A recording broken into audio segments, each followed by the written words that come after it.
Bonjour, je déclare la séance extraordinaire du 2 mai ouverte. Il est midi.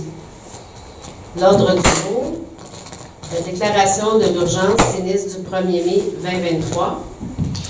Donc, déclaration de l'état d'urgence sinistre du 1er mai 2023.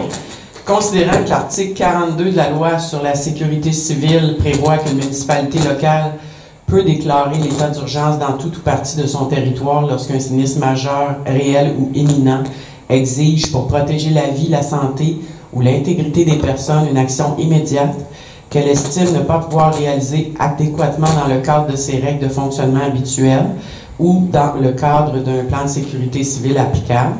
Considérant que suite aux fortes pluies du 30 avril et du 1er mai en période de crue printanière, une vingtaine de chemins et rues de la municipalité sont inondés, minés ou effondrés et que plusieurs résidences sont inondées et ou enclavées ou le seront imminemment. Considérant que ces bris, inondations et enclaves empêchent l'accès de plusieurs résidences et que la sécurité des résidents touchés est compromise. Considérant qu'il est urgent de rétablir des chemins d'accès afin que les services d'urgence soient en mesure d'accéder aux résidences. Considérant que plusieurs actions doivent être entreprises immédiatement afin de rétablir les routes touchées. Considérant que la municipalité estime ne pas pouvoir réaliser adéquatement dans le cadre de ses règles de fonctionnement habituelles ou dans le cadre d'un plan de sécurité civile applicable les actions requises pour protéger la vie, la santé ou l'intégrité des personnes. Considérant qu'un tel état d'urgence a été déclaré pour une période de 48 heures par Mme Michèle Joly, mairesse, le 1er mai à 7 heures, pour ces motifs, il est demandé au Conseil de déclarer l'état d'urgence pour l'ensemble du territoire de la municipalité de Chersey pour une période de 5 jours, à compter du 2 mai 2023 midi, en raison des inondations et bris aux infrastructures routières, de désigner la mairesse, la directrice générale, le directeur du service des travaux publics et le directeur du service incendie, afin qu'ils soient habilités à exercer les pouvoirs suivants. 1. Contrôler l'accès aux voies de circulation ou aux territoires concernés ou les soumettre à des règles particulières. 2.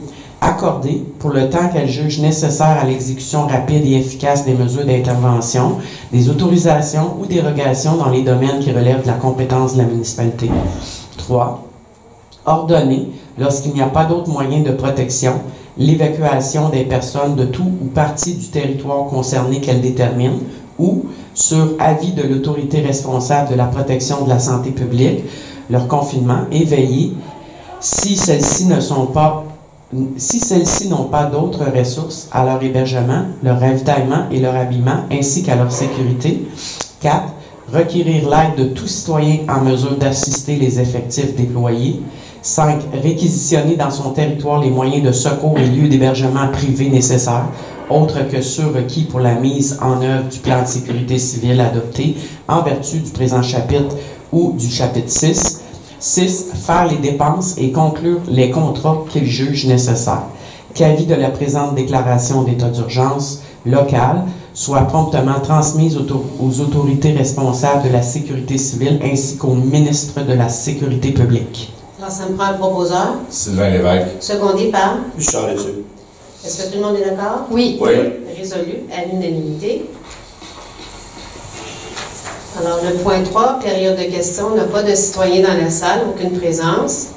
Alors, je déclare aussi la levée de la séance. Qui propose? Jean-Guy. Et secondé par? Sylvain Lévesque. Est-ce que tout le monde est d'accord? Oui. Résolu à l'unanimité. Merci.